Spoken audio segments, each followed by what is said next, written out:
Hello, team. We are back for another preview podcast. Massive game against the Saints coming up this week. Can we get our first win of the season?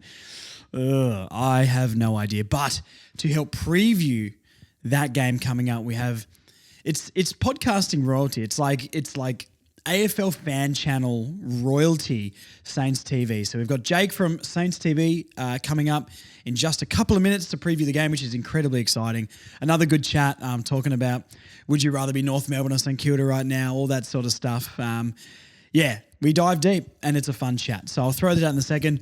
I have not looked at the team lineups obviously yet, so I'll react to that as soon as we're back from the interview. Really looking for some massive changes this week. I don't think there will be. Clarkson doesn't seem like that sort of operator, but I'd like a shake-up. I would love that. I've actually got a team that I've written down that I would like to see.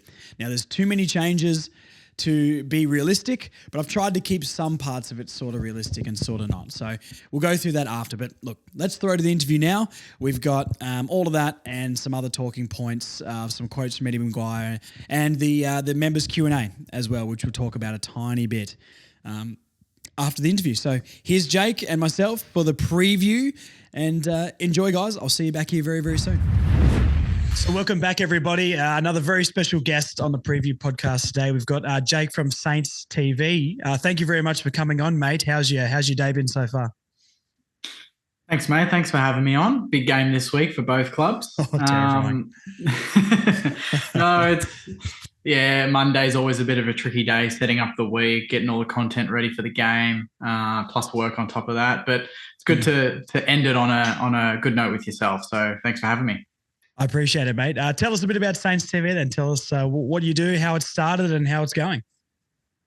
Yeah, it's going really well at the moment. I started it in 2018, just a place for myself to really vent. Very selfish reason for it, but we've been pretty average our whole history, and I got a bit fed up with the way we were going and needed somewhere to go and share my thoughts and hopefully find some like-minded Sainers as well. Turns out there's quite a few from back then that were quite frustrated and needed a place to go. And the community's kind of grown a little bit over the years. And just love making content, love sharing my thoughts. I don't claim to be an expert at all, but I guess, fans make the game, and it's good to chat to fans over the last couple of years. Yeah, absolutely. I think it's good that, sort of fan podcasts and things are so popular now, because I think, a lot of us maybe got a bit disenfranchised by the media, or we could find it a bit repetitive, or maybe don't always know what to believe. And sometimes people just want to hear what fellow fans are thinking. I know for myself that, North being a pretty small club, there wasn't much discourse. I never really had mates that went for North. I grew up in Tassie and had a couple of mates, but then when I moved up here, until I started the pod sort of a year and a half ago, I didn't have heaps of mates who followed North. So it's good, like you said, to be able to make a bit of a community, and there is actually a lot more like-minded fans of our teams out there, and it's good that we give them a platform, I guess. Absolutely. And I don't know from your side how it is at the moment with all the fans, but from my side, it's a bit nervous. Not too frustrated yet, but probably hasn't gone. The start of the season hasn't gone the way we wanted, but it makes the week easier, doesn't it? Like after a loss, after a win, to be able to chat and talk footy. So it's been great. Absolutely. I mean, obviously our start to the season has not been very good at all, and definitely, like yourself, are different spectrums at the moment. But we weren't hoping for much. But we were hoping for improvement. And if anything, we've got a bit of regression, unfortunately.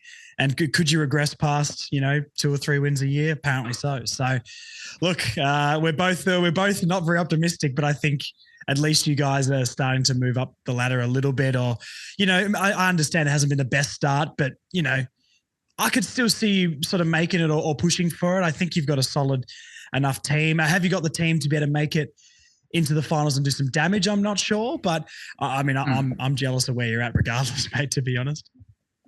Yeah, no, we are in different parts of the spectrum, and it's interesting. It's a weird time for the game to happen, because there's been a lot of talk about North's list and the amount of top 10 draft picks you had. I think Jay Clark had an article today, and we might be linked to LDU, which I'm sure a million other clubs are going to be linked to him, to be honest. But yeah, I mean, I'm kind of jealous that you have him. I think he's one player that would make us better. Yeah. Larky also. So you've got We've got him you've got locked a away, few. mate. Don't think about Lucky. Don't Yeah, touch I him. know, I know. He always stitches us up. He always kills us. I mean, he's a very good player and Mm. all Australian. So yeah, he's one player that I'd be nervous about this week, but wouldn't mind him in Saints colours at some point. That'd be nice. Yeah, it is interesting. I guess this is just a thing of being on the bottom of the ladder. Like the amount of articles I'm seeing, just trying to hyper-analyze all the things that sort of have already been talked about, but bringing them all back to the Yeah. surface over the last few years. And it's not like we don't deserve that because we're pretty bad. But you know, I've always found it a very interesting argument. People talking about how many picks we've had and how much help we've had because I don't really believe it's as much as say the general public would think or what it's made out to be. Like as an example, I'm pretty sure our priority pick last year, our first round priority pick, didn't get picked until the mid-second round because of all of the father sons and academies and things like that. And I'm like, well, I'm not sure that's quite the help that everyone thinks we got. I'm not saying it's not good and all that sort of stuff. You know what I mean? But even not having access to, and I've talked about this a lot on the pod, so I won't ramble on, but like not having access to a lot of father sons, the 2 years we had the number one pick were Dacos and Ashcroft, and they just went to the two teams that played in the grand final. So, it's a bit of a broken system. And yeah, we got pick 3 for Mackay, but I mean, that's just kind of the rule as well. And that's not help. That's just the rule that everyone gets, like when Danaher went to the Lions. So look, we've got a lot of stuff and we should be doing way better with what we have had, but I'm not as convinced we've had as much help as I'd say the general public would think. You know what I mean? So what do you like? What's the main issue? What? Because I've only watched a handful. Like I'll be honest, a couple of games, North games this year, so I'm not really too into it. But what's the main issue? Is it a game plan? Is it an attitude? I think last week or the week before there was a lot of focus on the attitude. Maybe it was the Hawthorn game actually. The attitude, the application, whether they even wanted to turn up. Is that the big issue? Is it players that look like maybe they're half out the door, or they're just sick of losing and they just can't be stuffed? What's the main issue? I'd say it's something like that. For me, the two things that stick out is probably the game plan and the recruiting. Brady Rawlings years ago made a statement, or the club sort of made a statement that we're looking to build from the midfield out. And that always confused me, maybe because midfielders can be good within a year or two, but key position players, it's usually 3 to 5 years. And it seems like the wrong way to do it. When you look over the list, Tristan Sherry, Larky, and I'll throw Charlie Comben in there because I think he's been really good down back. Other than that, we've got no one who's above 185 centimeters who's much good, to be honest. We're a very small, light-framed team, so I don't really feel like we can do too much. Sort of around the ball, we get bullied very, very easy. So I'd say recruiting is the biggest thing. Game plan wise, this North Ball thing of trying to move it really quick, we just don't have the players to do it. And I'm not sure what the go is with that, because we sort of half play it now. We sort of half don't. Like we seem to be trying to take possession more in the back half and control it, but it doesn't lead to us reducing the scores of other teams and things. So they're probably the ones I'd put my finger on, but there's so many, mate. Like, we've got plenty of defensive options, but are any of them really that good? Yeah, recruitment for me and game plan doesn't seem to be working. But we are right in the pits, and I've said to the listeners on the pod here that it's probably 3 to 5 years before we even think about competing for finals. And when we look at other teams like the D's and even the Blues and the Tigers, they were 10 plus years sort of things as well. And a lot of my mates sort of tell me, oh, it turns quick, mate. It turns quick. It turns quick for teams who maybe just fell out of the finals and then comes back. Yeah. Richmond say it turned quick. Well, it didn't. Richmond were bad all through the 2000s until 2017. They were. So, and I'm even Brisbane. Really, yeah, for sure. 100%. So I'm not really convinced on this turns quick thing. I think we're in this for the next 3 to 5. And, then I think we'll hopefully when Wardlaw, those guys are in their mid-20s and we've drafted well from now on over the next 3 to 5 years, then we can build something, because we're not going to get those big free agents. And it is those things like if LDU goes to you or something like that, can we hold on to those guys? And that's the part where I worry, but we have sort of done that as well. Like Zerha did sign. We've locked up a lot like Larky and Simpkin, even though he's not having a good year. You know, Powell and Wardlaw and Sheezel. We have locked up these guys. So, yeah, look, that's what I would put it down to, mate. But you know, they always find a way to give me a new problem to digest. And what's your outlook been from the outside looking in? Slight bewilderment, to be honest, because I think you've actually got quite a bit of talent there to use. So I'm almost surprised that you've kept playing a bit of that fast brand of football. I feel like that, it's exciting to watch when it works, but then for the majority of the time, it just makes you so easy to score against. Absolutely. And I feel like I don't know, Ross Lyon would probably win you more games. They wouldn't be as exciting, but you would be defensively sound. And I feel like maybe that element is lacking a little bit. Like you've got the firepower to kick some scores, like Larky and Zerha. I love Zerha when he's up and about. And I wish, again, he's one that even last year or the year before, I think before he signed, I thought, I think he's the type of player that could be that third tall for us, but roam into the midfield and be a bigger body for us because we don't really have that explosive mid. But I just feel like a slight tinker of the game plan instead of having just, it seems like, that's the one plan A. And that's, you live by your sword, you die by your sword, basically. But from the outside looking in, I kind of am worried too, because I'm like, they're not going to go a whole season without winning a game. Like, surely, like that hasn't been done. When was the last time Melbourne, when they were like absolutely shit? Was it Mark Neal? Is that the coach? Was it someone when they were like Dean someone? But they won what? Like, I know who you're talking about. And they won like what, 2 or 3 games or something, and that was like bad. You'll win. You're gonna win a game. Like you'll win a couple of games. Jeez, like so that happened. No, you will. And it's like even some. I'm in a WhatsApp group, and like some saying like, what if we cough this one up? Like because last year we played every week though. Like this. But we played you. But we played you twice last year, and they were shocking games. The first one, I remember we kicked like 1 or 2 goals to halftime. We missed a lot of shots, and it could have been a blowout, but it wasn't. We won by 5 goals. And then the second time, we had to come from behind, if you remember. And Jack Higgins kicked the sealer with about 40 seconds to go. And I thought, I'm scratching my... And I remember because I had to do interviews in the rooms after that game with some of the players. And even then, when I went up to them, they're like, geez, that was tough, wasn't it, to watch as a fan? Brad Crouch was like, nah, that was shit, wasn't it, boys? I'm like, yeah, it was pretty shit. But yeah, it's just like, I don't know. I feel like we've played against Geelong, we lost by like 7 points. We played Port, we lost by 10, both away. We played GWS away, we lost by a point. We've played some good teams and we beat Collingwood. So we lift for the big games. It's the Saturday, against bottom 6 teams that maybe won't draw a big crowd. This is where we struggle a little bit. You know what I mean? It's just the energy to rock up and get the job done well and treat it like because it is an important game. But it's just that I just feel like we tend to, I don't know, get sucked into playing maybe a shortcut brand of football, because we think we should just rock up and win. And I hope we don't do that this week. That's my biggest worry, is that complacency. And then, North, I'm sure you're the type of team that you get a sniff and you're in the game. And that's what happened last year. We gave you a sniff, I remember. And before I knew it, we were 20 points down. I thought, shit, we're losing this. So hopefully it's not a repeat of that. But a bit nervous, I'll be honest. I was terrified watching that game because, look, as North fans, we know we're not going to hold the lead, even against Fremantle.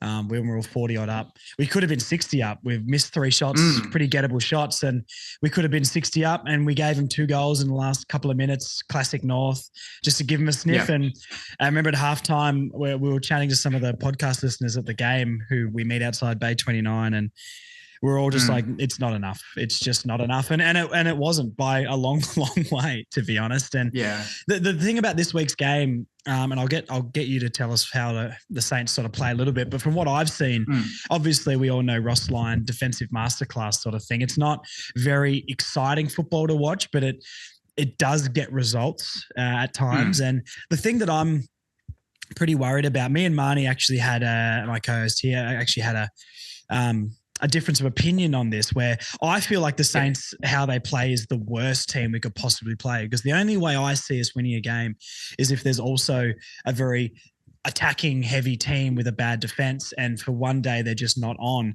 and they can't kick straight. I don't see how we can't break down anything at the moment with our attack, let alone a good defensive team. I don't see how we score against you guys, because we can't put up scores anyway. And if defending is your main thing and attack maybe is what lacks with the Saints, we let teams look like attacking juggernauts every week. So I feel like this is poised for another 50 plus sort of thing. I know you won't, you probably don't feel that way with the nerves for the game, but tell me how the Saints are playing and maybe a little evaluation of the season so far. Yeah, the way we're playing, I think a lot of people will say Ross is defensively minded, but I think he's quickly come out a few times this year and just said, that's not really the way we want to play. We've drafted a lot of runners. We want to be a very high octane, running, aggressive team through the middle of the ground. Like the game against Collingwood, we had Liam Henry, we had Darcy Wilson, we had Nasai Wanganimlia, Brad Hill. We had one of the fastest teams on the deck in the comp. We lose Liam Henry, we lose Mason Wood. A lot of that running power changes, and we've reverted back to a bit more of a defensive mind, because we are playing quite a young team. People forget last week against Port, we had, I think, 8 players less than 50 games or something, which was 3rd or 4th youngest of the round, with only North and really Hawthorn West Coast kind of below that. We're in the bottom 4 for age, but yet we're treated like we should be, like we're batting outside our weight division a little bit with the team that we're actually putting out there. So I think we've done well. 2-5 probably. I would have liked to have been maybe 3 and 4 or something like that. I think we probably dropped Essendon and the Bulldogs games that I would have tipped us to win. And the Essendon game, we were winning all day and we let them overrun us with 2 minutes to go. So that was a hard one to take. But going into this game, I think we should get Max King back, so that'll help. Mason Wood, I've heard, is fit and will play, which is massive. And then I think out of that, Paddy Dow might make his Saints debut. We've actually got a lot of good senior players coming back, hopefully, this week. So I'm not too worried about the way we play, but you said it before, we defend really well, but we keep teams in it because we just don't maximize when we have momentum in the game. So, Carlton, when they've got 10 minutes of control, they'll pile 6 goals onto you and you're out. There's 40 points. It's game over. With us, we might kick 1 or 2 goals in that 10, 15-minute period. All you need is a good 5 or 10-minute period yourself and the game's back on. And you're like, great. All that dominance from St Kilda has amounted to literally nothing on the scoreboard. And the Essendon game was exactly that. We dominated. If you watched it without a scoreboard on the screen, you'd think Saints are up by 10 goals. And then you look at it and you go, scores a level, and then Bombers win, with a minute to go. And you think, geez, that's classic Saints. I think we've averaged 10 goals a game this year. We're, defending very well, and that means we're probably averaging maybe 11 goals against, but that's not sustainable, not against the best teams. Ross knows that. I do want to use this week as a way to get a bit more momentum going forward. I don't want it to be an easy kill. I still want to feel like we've put in for the game. I don't want it to be like we rock up and North are just bad and we win and we don't learn anything. I still want to go into the game and put our stamp on it. I don't want to win because you're bottom 4. Do you know what I mean? I want to win because we're switched on. So, and I haven't seen that since round 2. So it's been a little while. But yeah, North's midfield, our midfield's a weakness. Everyone knows that. And yours isn't really. I don't know. You tell me. Is your mid, I feel like on paper that they look pretty good. Like they'd stack up well against us. Are they performing? Are they living up to? I guess they're not. Based on. Yeah, everything. it's you spot on. It's on paper. I'm like LDU, Wardlaw, Tom Powers had a breakout year. Simpkin on paper. I'm like, all right, we've got something. You're throwing Zerha through there. They've been awful, mate. Awful. Cannot defend out of the center square at all. I think we're by far the lowest pressure team in the league. LDU had a good game last week. Other than that, he's been really poor this season. He hasn't looked like he's really been trying and putting in effort. I know it's easy to say as a fan, but the contested ball isn't there for us. We're awful contestedly. And, it's watching us in the center square.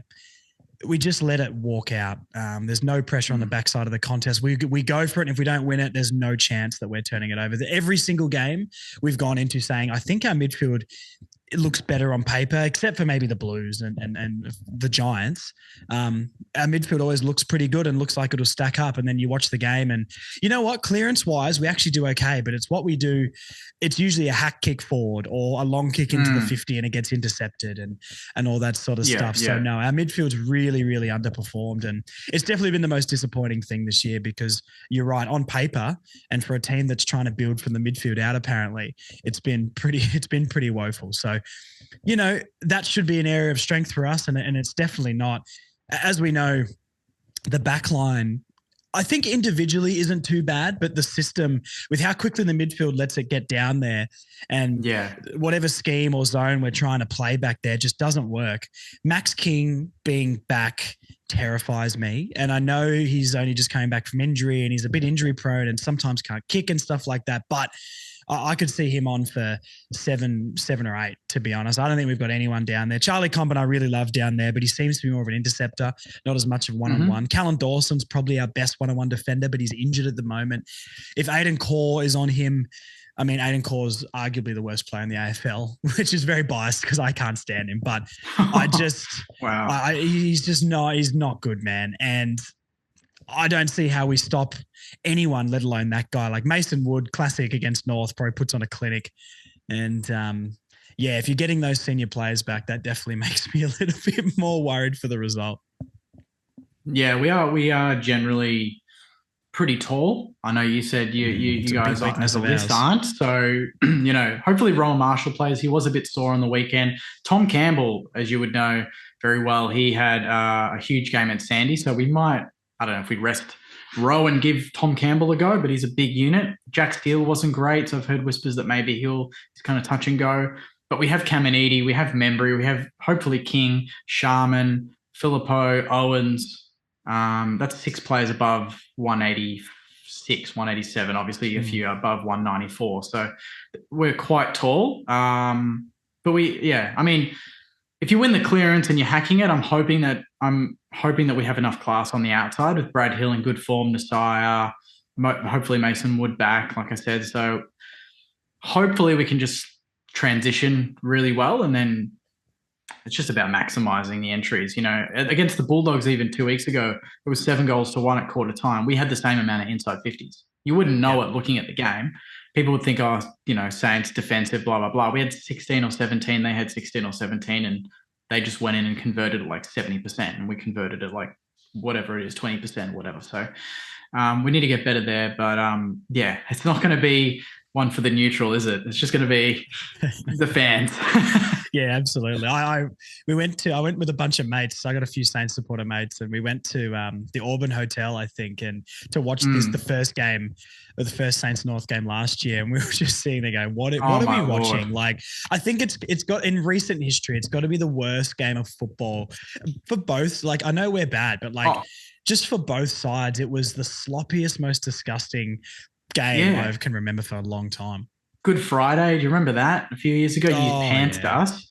And even that was an absolute shocker. And I think that was the last time we had a Good Friday game. They gave us the flick pretty quickly. We've still got it, mate. I don't even know. You've got it with Carlton. So that's been going very nicely. Great. But it's I don't know. I think both sets of supporters are just going into this. I don't even know I think we both probably don't even know what to expect, to be honest, because it's, like you said, one of those fixtures where we could be flying, I reckon. We could be top of the ladder, undefeated, and then we play you.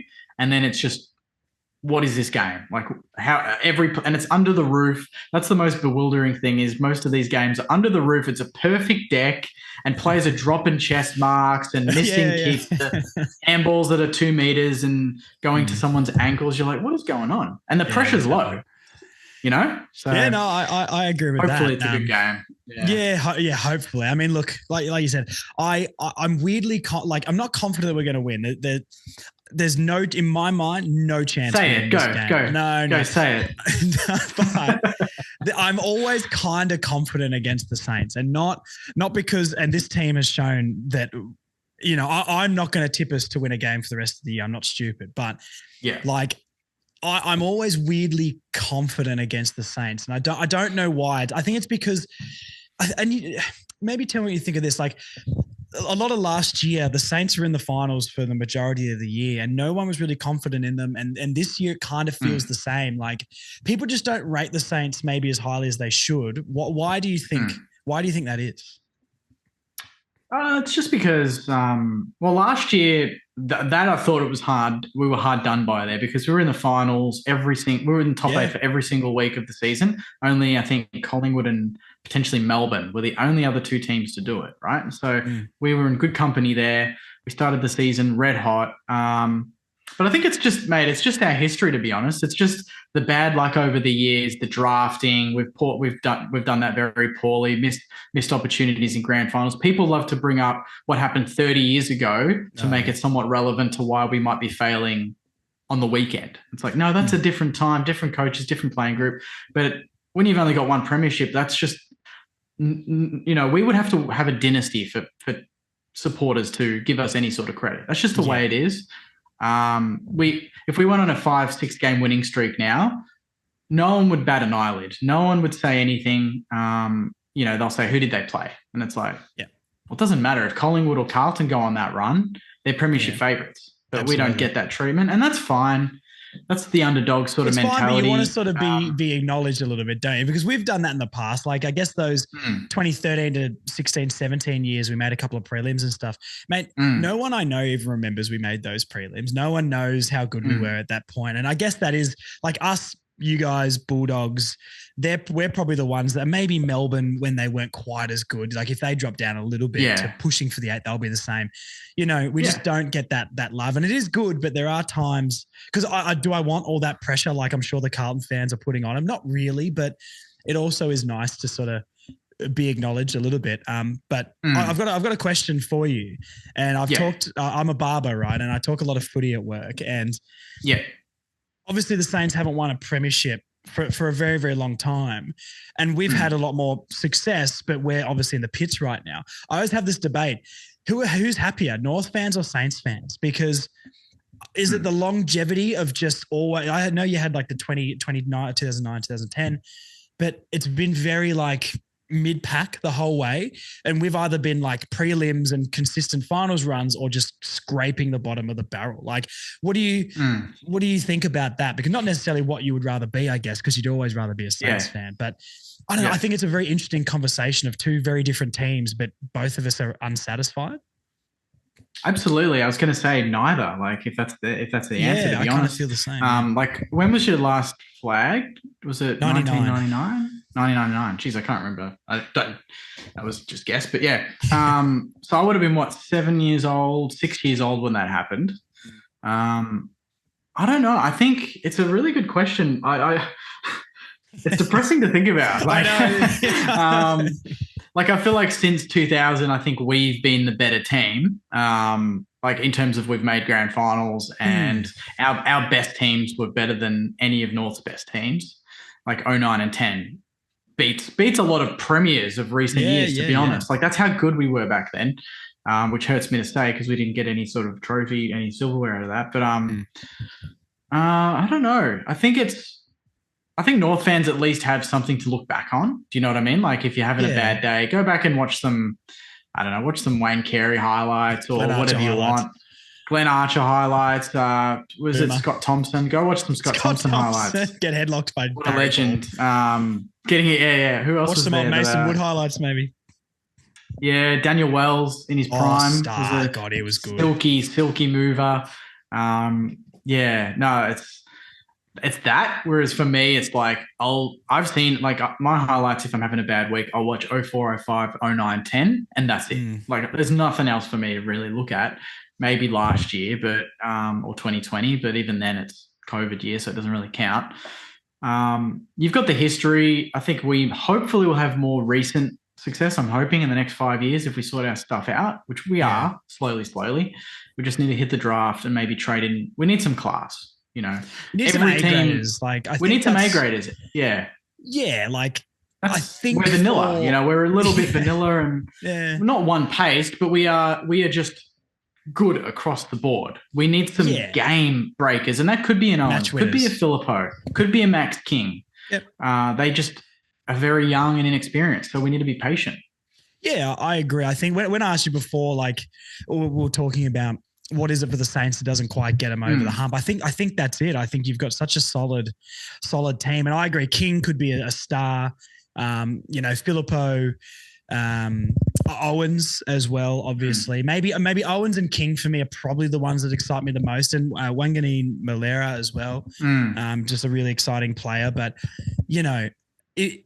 St Kilda have a bit of a recent history of giving like A grade contracts to B grade players, and I think like your Hannah Breezy, Paddy Riders, and all that sort of stuff. So if they could ever sort that out and just be able to give those contracts to, because I thought Hannah Breezy's a star, to be honest, and I was like, wow, like they've gone out and got a really good player there, and it just didn't work. If they can ever nail one or two of those to get the icing on the top of this thing, I think you can be really competitive and really good.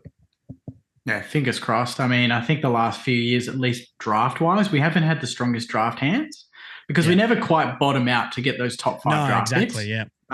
But I think we've done really well. We got lucky. We got Windy and Owens through the academy, so that was finally some luck. I think next year maybe a father-son in with Justin Pickett's son, hopefully, or even Spider's son, Spider Everett, coming through, which would be nice. But then we've got Filippo who dropped at 10. We got Naz at 11, I think it was, and that was questioned. Or was it 7? I can't remember, first rounder. But it was. We've done well with Darcy Wilson. I think we lucked out. Ari Schollmaker, no one wanted him because of his history, but I think he's going to be a gun. Collard, Angus Hasty. So we're building a very strong foundation. And the good thing is they're all getting games now. So Ross's philosophy at the moment is bloodying the kids, winning games, and improving football. Those are 3 things that he said last week in his presser after we lost to Port. And he's doing all of them. We're blooding kids. We are winning games still without being blown out of the water. Yeah, and behind the scenes, we are slowly improving our football and the way we go about it. So I think without Ross, to be honest, we probably lose the Port, GWS, and Geelong games by another 8 or 9 goals with any other coach in the comp, to be honest. Yeah, for sure. I think he's keeping us in games long enough that we can win, but I don't want to be clutching to, hanging on for dear life in games. I want to go out and blow some teams away. Everyone wants a good blowout and to get some percentage. And as much as I hope North do well, I hope it's not this week. Yeah, I don't think it will be, mate. So before we tip the game, you shut that down pretty quick. Man, I'm so defeated. You have no idea. Like I'm so flat on this team. I think the future's fine. I'm not worrying about the future, but the next 3 to 5 years, we're going to be bottom 4, I reckon. And it will be fine one day, and I really believe that. I still think Clarko's the right guy. Realistically, Clarkson's only been here 12 months after his stuff last year and everything, and one draft. It takes time, as we said with the D's decade-long thing and that sort of stuff. So I believe in the future, but this will be a percentage booster for you, mate. Look, I don't like going against my team. Last question before we tip it. Is Jimmy Webster coming back this week? Is Jimmy Webster going to go on that field, do you reckon? Nah, no chance. Because I don't think he will either. I don't think they'd put him back in for that. Nah, they wouldn't. They'll wait till next week, I reckon, or the week after. I don't think we really even have that many matchups for him. I mean, I think Liam Stocker does a great job. Ben Patton actually played for Sandy on the weekend, had a big game. So if anything, Ben Patton could come in and play a back pocket midfield role. But Jimmy Webster's definitely not coming in this week. I'd be staggered. And I knew he was going to get the 7 because the AFL is predictable like that. And round 8 he's coming back. Yeah. But I don't think he's coming back. I think he might even play a week at Sandy just to get his legs right and then come back in next week. Yeah, no, I agree with that. Look, the storyline's great. No, I would actually kind of like to see him play just to see if our team responds physically at all as well. But I kind of, one, I think in the modern game, that's kind of dead anyway. And 2, I wouldn't back us to be physical at all anyway. The Essendon Edge or the North Melbourne Niggle. That's what it's called, North Niggle. I like that. Wow. Well, we definitely don't have any of that, mate. We better get down to training and I'll have a chat to him about it. And maybe I'll title that the episode and see if a few of the players catch on with that. Niggle. So give me a prediction then. Give me a scoreline and a winner. Okay. So scoreline exactly, because we're not a high scoring team, but we defend well. So I think we'll probably, I I think we'll kick our highest score of the year, but it won't crack 100. I think we'll kick 95 points, and I think we'll keep you. I think you'll kick 50. So I think a 45-point win would be nice. I think bigger would be great, but I think just given the way we play, I can't see us kicking 140, 150 points or whatever you concede on average. I think, what do you concede on average? 120, I think. Oh yeah, it's something about what I've seen, that, yeah. around the 20 goal mark.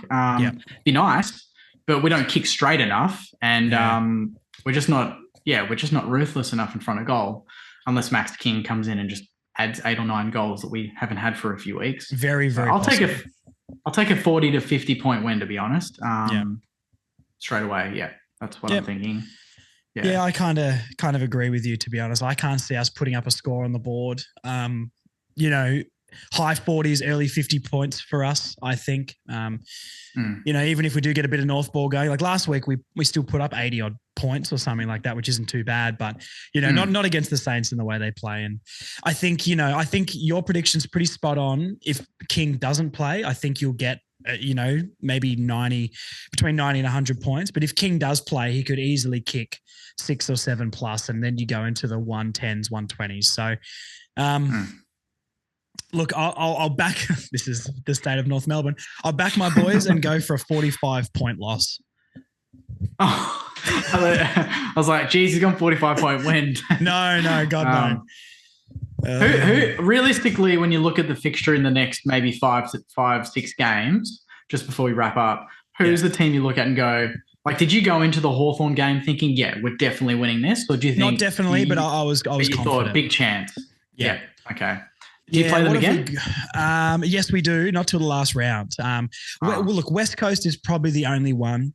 We've got the Gold Coast and Essendon coming up as well. Essendon is similar to the Saints. I sort of feel confident, but not really this year, to be honest. I'd say the Gold Coast as well, maybe, but yeah, I think we've got West Coast just before the bye, so that's probably the only other one I'm looking at and feel like we might be able to do something. But I've got a show that I do with a few other channels on a Tuesday night, Footy Abroad, and they had our sort of like risky picks, like risky tips from last week, and mine was actually North against Adelaide.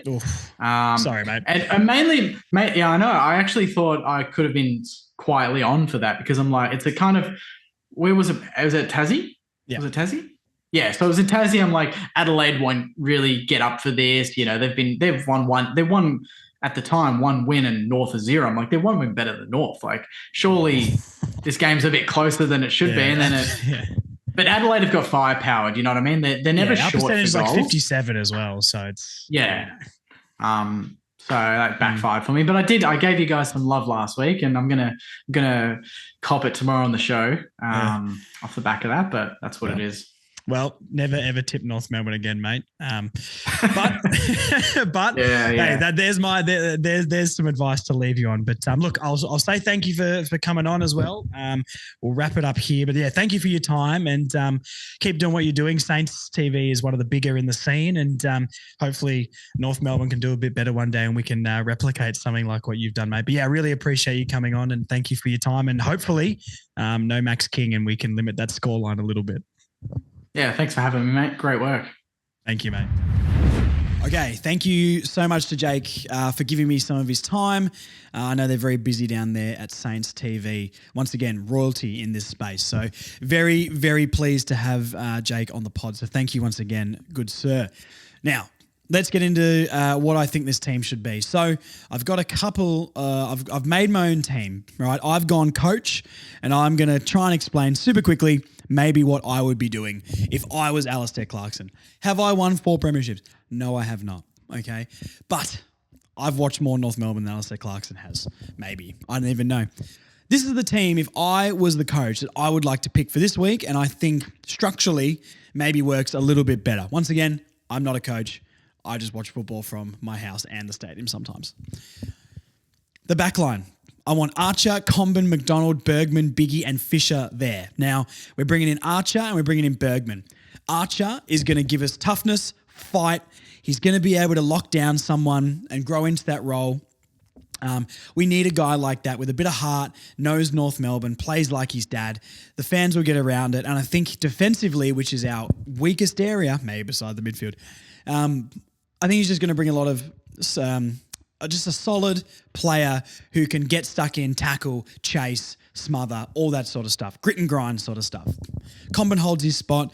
McDonald, I think Luke McDonald is very harshly done by. Is he playing as well as he used to? No. We need him on the field for leadership. Bergman comes in. Miller Bergman needs to be the distributor off the back line with Zach Fisher. The one problem I have with this team is that Scott, Sheasel, McKercher and Fisher are all attacking-minded players and they're all playing in the back line. No wonder we can't defend.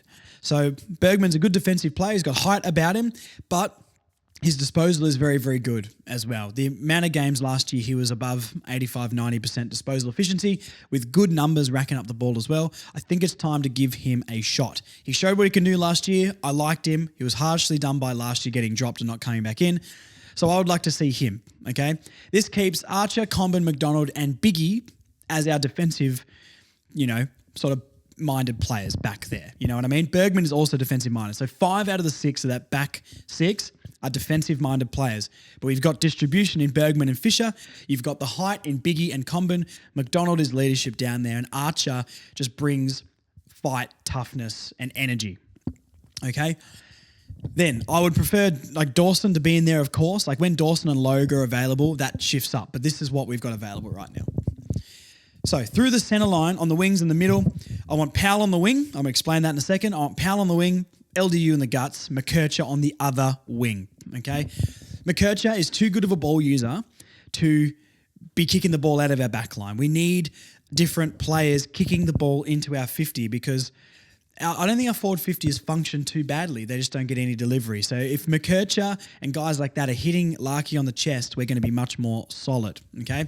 I want Powell pushing straight into that midfield. Our biggest problem is the ball goes up and we let it run out of our midfield so quickly. Fisher can push up when the bounce happens to try and be that guy to deter the easy transition into our forward line. Or Bergman can do that too as back flankers. Biggie, don't push up the ground as much as you did last game, mate. It was very strange. Powell can dart straight into that midfield and be a receiver when someone wins the ball. So we've got more numbers around the ball. Our half forward line, Harry Sheasel, okay? Cam Zerha, Jai Simpkin. I want Sheasel to be that link up from the midfield to the forward line. We may as well try it. The dude can run all day. He can run up and down that wing. If Powell is cutting more into the midfield and we have someone on that wing, Sheasel can go up and down there, floating to receive the ball from the back line and be part of the link up getting into our 50. Can he hit someone in the corridor, get a handball off, receive the ball back and then kick it into our 50? Zerha, we've got no more key position players. I really wanted to throw Finbar in here, but realistically, that's not going to happen. Simpkin as well, put him on that half forward line. Once again, you stay in that midfield. You dart into that midfield. Go and get the ball and get it to McKerchers, who is on the same side of the ground as you, to be able to transition that thing forward. You get the ball, you run straight into that midfield when the ball goes up, and you let McKercher run past you and get the ball from people. You know what I mean? Now, that will leave the forward line more open if Simpkin and Sheasel are pushing into the midfield. Good, because Dersma, Larky, Curtis and Zerha can lead and they've got more space to lead into.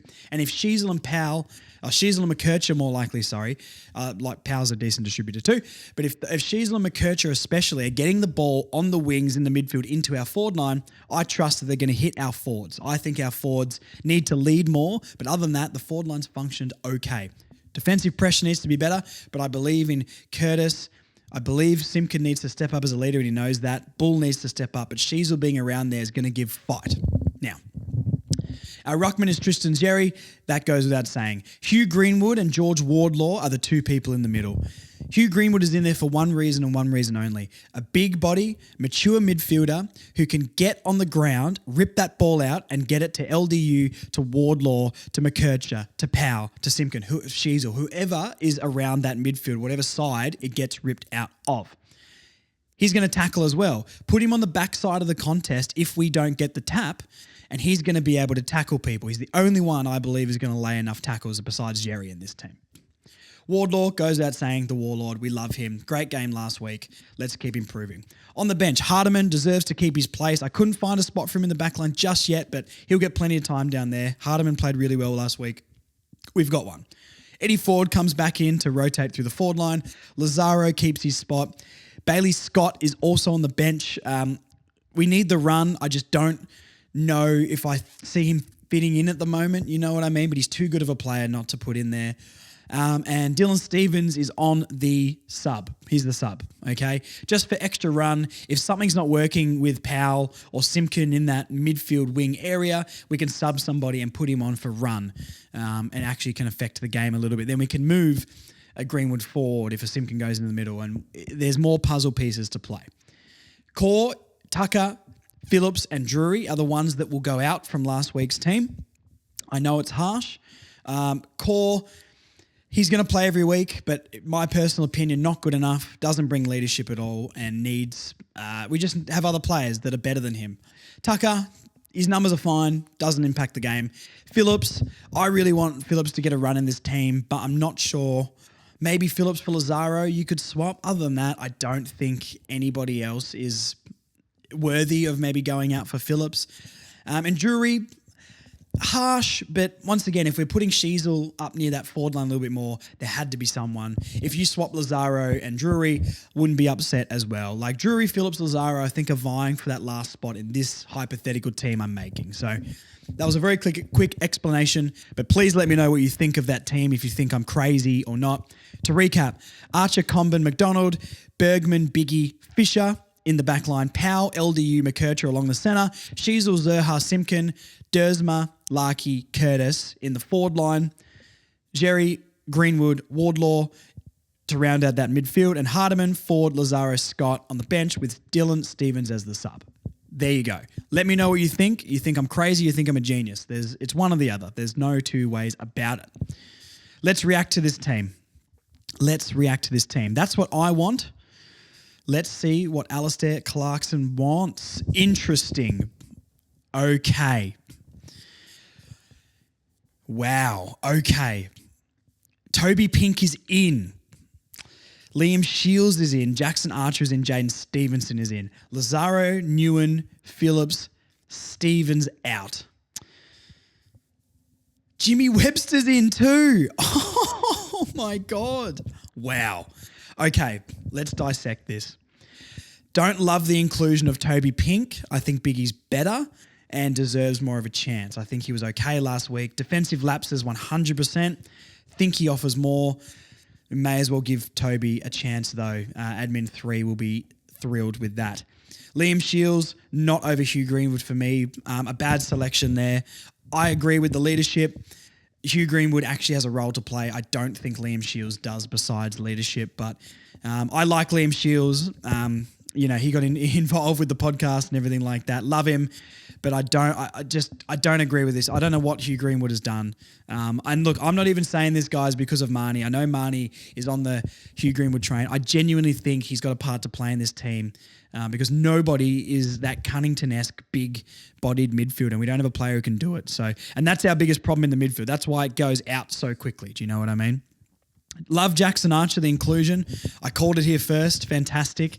Love that from him. You always know that a player is probably going to play when they start posting a few days before saying Jackson Archer is vying for a spot in this week's team. Well, why would North post that and then not pick him? Jaden Stevenson, don't like it. Jaden Stevenson's done. Not sure what he brings and offers. Don't think his spot has warranted it in the twos.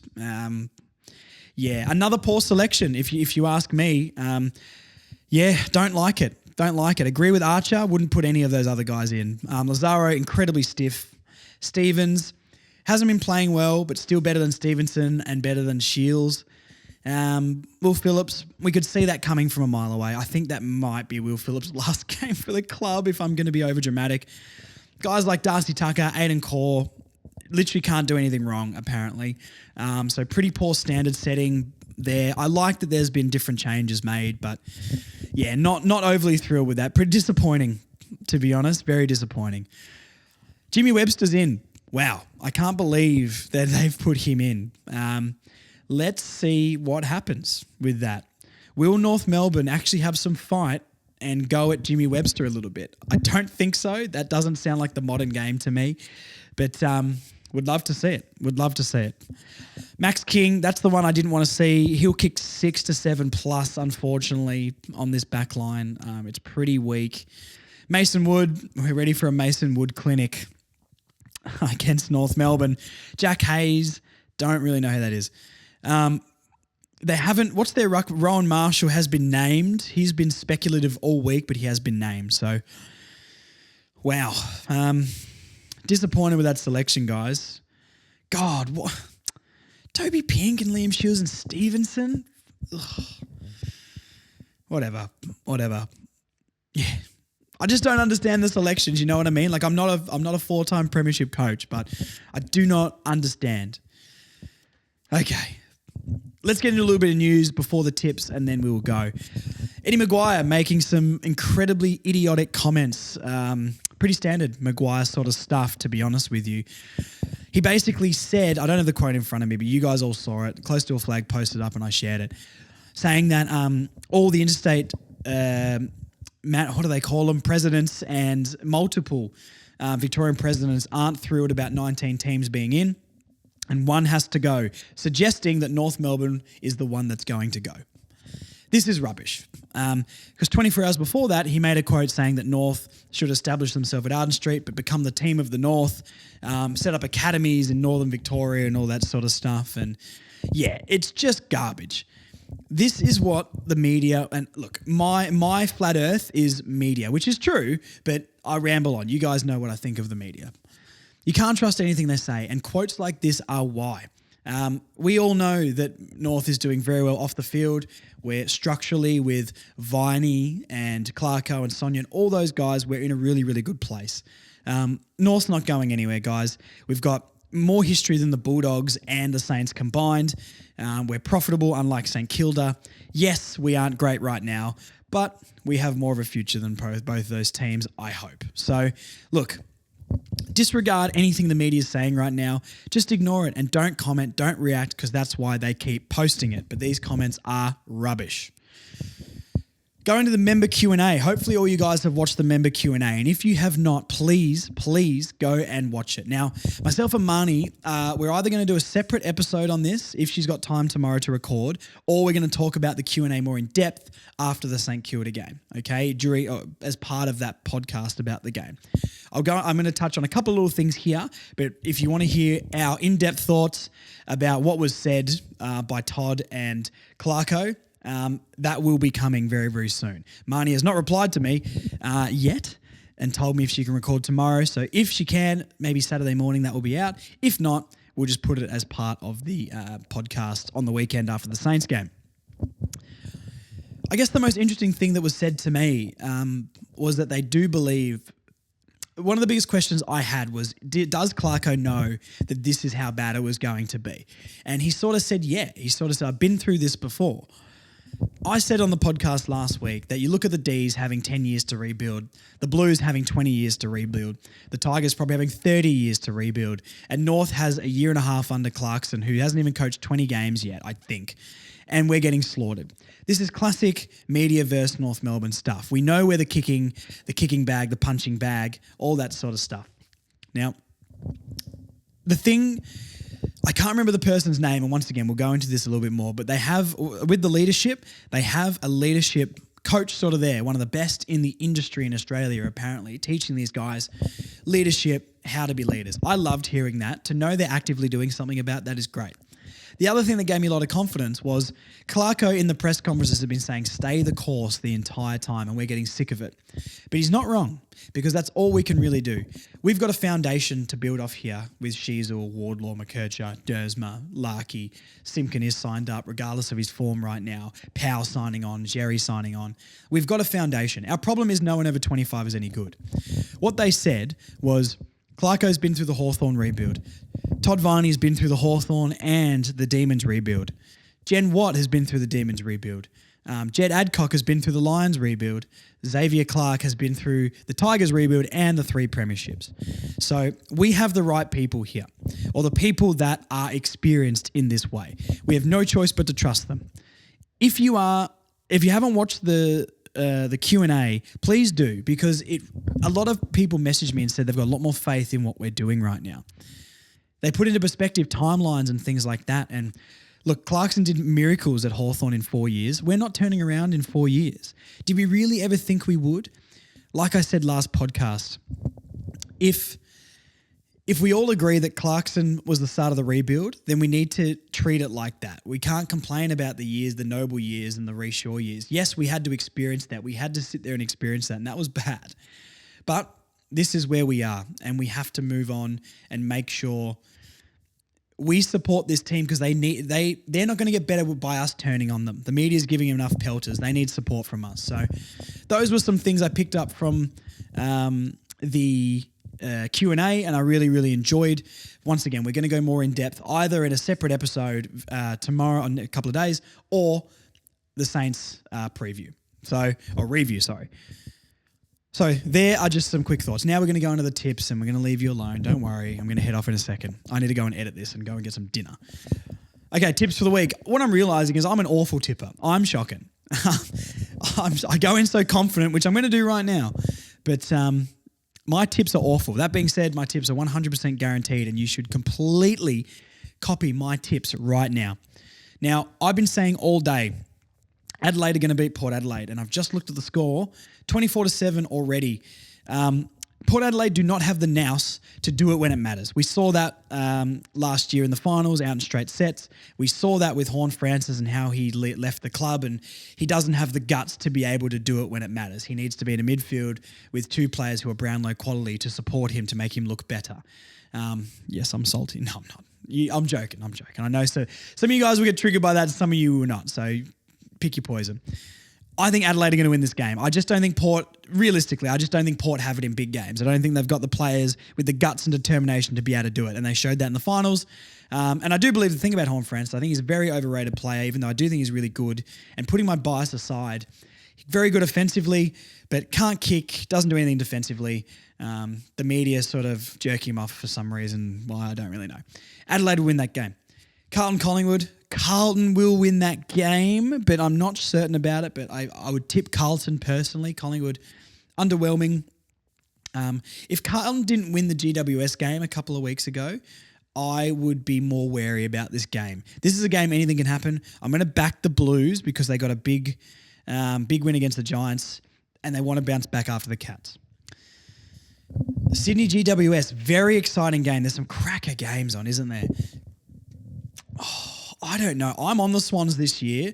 The Swans, obviously, unless North decide to make a late finals push, the Swans are sort of my team I'm kind of on board with. I don't know why. I just like their players. I'll tip the Giants. Oh, my light just went off. I apologise for those on YouTube.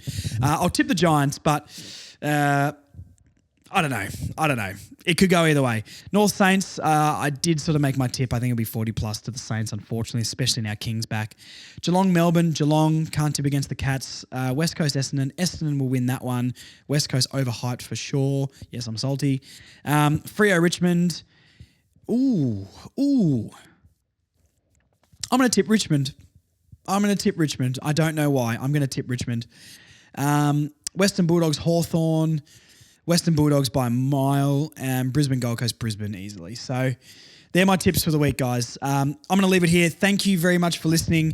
We'll be back either with a shorter episode of the Q&A, about the Q&A, or we'll be back probably, I don't know when Marnie's going to record. We're going to record the podcast. Monday maybe, who knows. We'll post about it. You guys will see.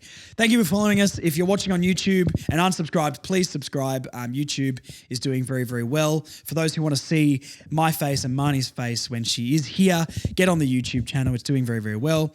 5-star reviews and ratings and reviews on Apple and Spotify really helped me out. I went through and read a few more. Anyone who's left an Apple review, thank you so much. It actually makes me really happy because people only leave reviews on Apple when they really mean it. So if you really mean it, leave one on Apple. And then you guys know social media. We're posting more on TikTok now. We're trying to get better quality content eventually. Yeah, Instagram, that's the place. If you guys want the most content, Instagram is definitely the most active. Twitter, Marnie really does that now. She's the Twitter god. And Facebook for all you boomers out there like myself. I'm done. See you guys. Good luck to everybody if you're going to the game or, watching it at home. My parents are actually up this weekend, so I'm not sure if I can make it to the game this week, but if I can, I will. Enjoy it. Go North. Stay strong, guys. We'll get through this as a team. We love this team. We must support them. Go Roos. See ya. Bye-bye. That was good. See ya.